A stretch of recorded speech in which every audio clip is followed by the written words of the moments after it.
여러분 안녕하세요. 미래 기독교 교육 6입니다. 오늘의 주제는 경쟁이 되겠는데요. 야곱이 에서의 발꿈치를 태에서부터 붙잡습니다.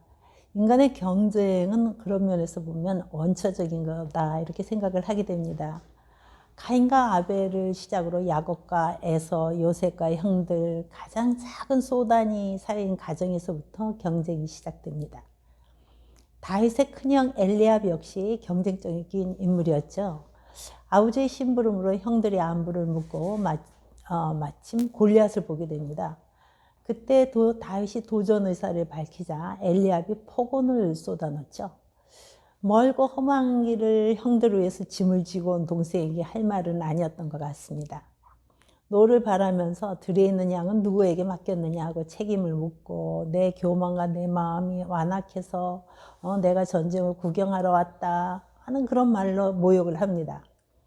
엘리압은요, 심리학자들이 말하는 장자의 특성을 그대로 갖고 있는 경쟁자였습니다. 장자들은요, 부모의 높은 기대로 인해서 굉장히 유능하고 성취도가 높죠. 가정에서 동생들 돌보는 역할도 하게 됩니다. 그래서 사회적 책임감도 굉장히 강하다고 할 수 있죠. 다윗을 그렇게 야단을 한 것은 형으로서의 책임감도 없지는 않았던 것 같아요.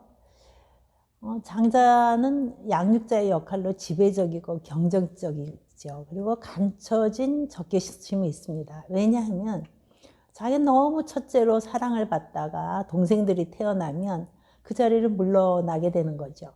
그래서 학자들은 장자를 폐위된 왕자 이렇게 표현을 합니다. 형제관계에는 양면적인 특징이 있죠. 함께하는 많은 시간을 보내기 때문에 친밀하기도 하지만 서로 경쟁하고 질투하고 분노합니다. 경쟁은 인간의 욕구 문제가 해결되지 않는 한은 계속될 것 같아요. 그러나 어떤 경쟁을 해야 하느냐는 과제가 아닐 수 없습니다. 우리나라에서는 아직도 자녀들을 경쟁 구도로 몰아넣는 극악한 드라마들이요. 욕하면서 보는 드라마 있잖아요. 그런 드라마들이 시청률이 높은 걸 보면 아직도 경쟁 사회가 용납되는 사회가 아닌가 이런 생각을 하게 됩니다.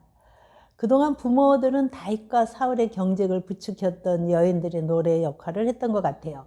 너는 천천히고 아무개, 앞집 아이는 만만이다.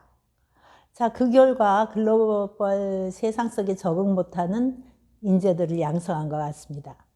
외국 기업에서 보인 한국인의 그 인재들이라는 아이들의 특성은 자기보다 괜찮다고 생각하는 사람은 싸워서 이길 경쟁자로 보거나 자기보다 못하다고 생각하면 함부로 대도 되는 바보로 본다는 거죠.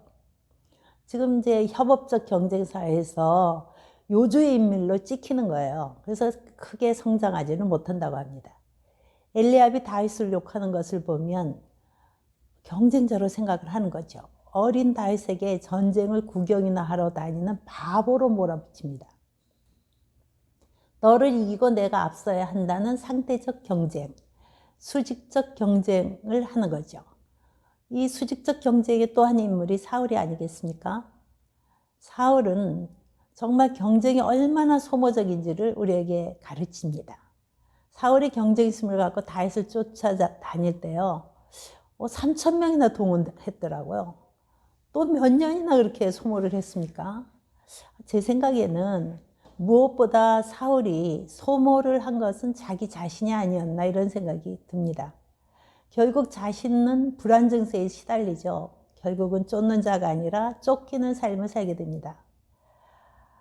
경쟁으로 인해서요, 왕만이 할 수 있는 정말 의미 있고 가치 있는 일들을 놓치게 되는 거죠. 경쟁자와 비교하는 사람은요, 자신이 하지 못하는 것에 집중해서 시간을 낭비하는 거죠. 본질적인 가치를 잃게 하고, 우리는 이런 구도 속에 길들여져 왔어요.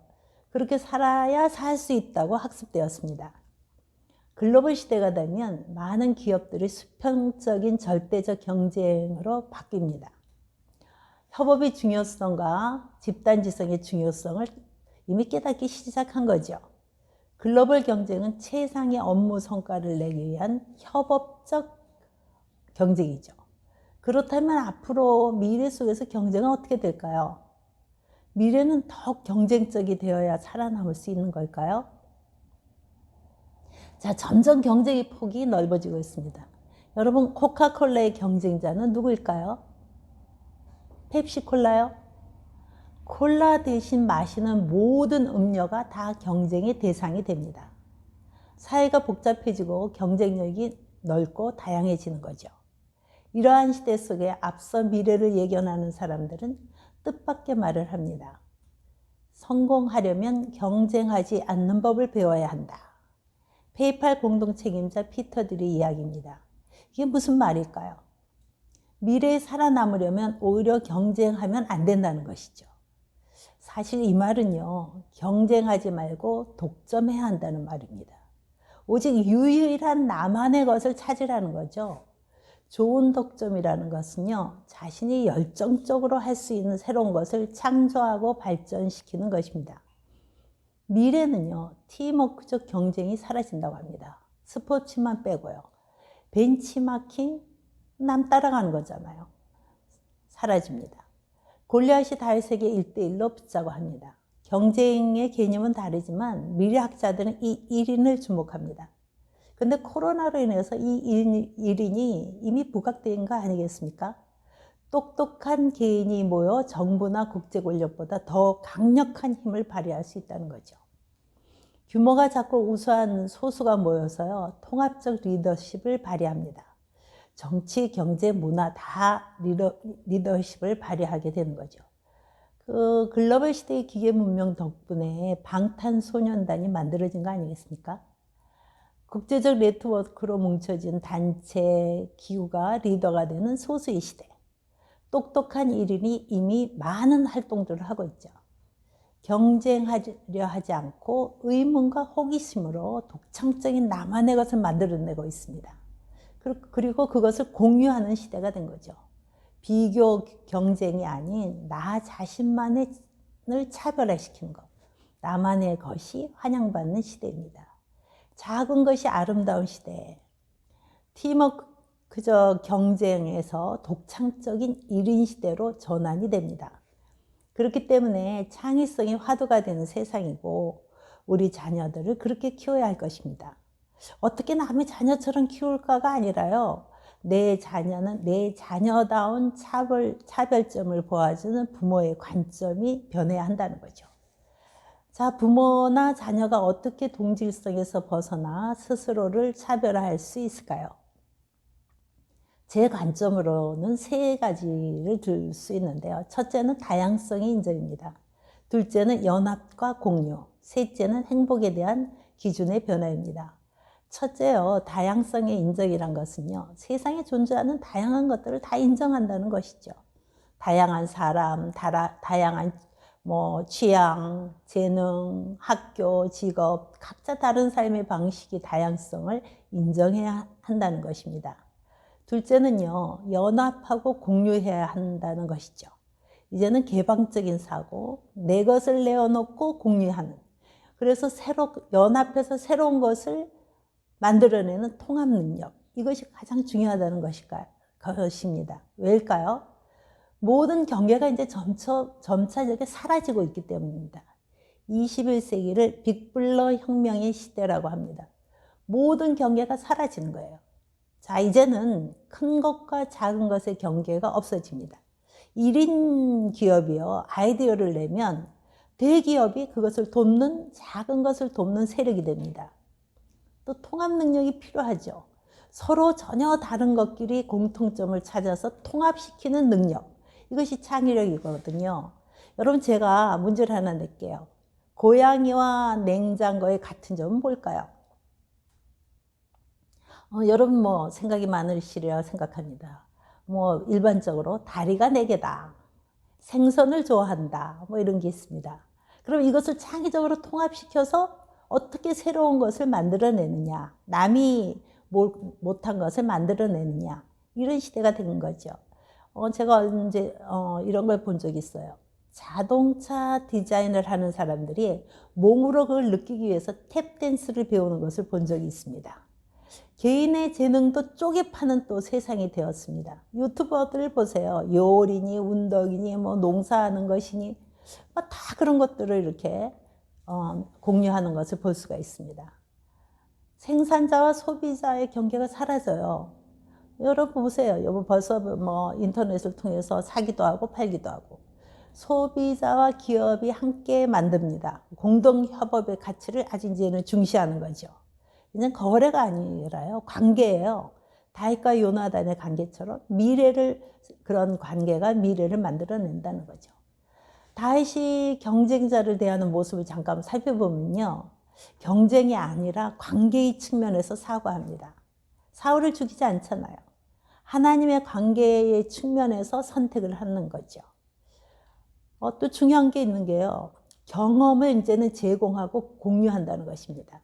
자, 여러분 보세요. 운동화를 한 켤레 파는 기업이 있습니다. 그럼 이렇게 이야기합니다.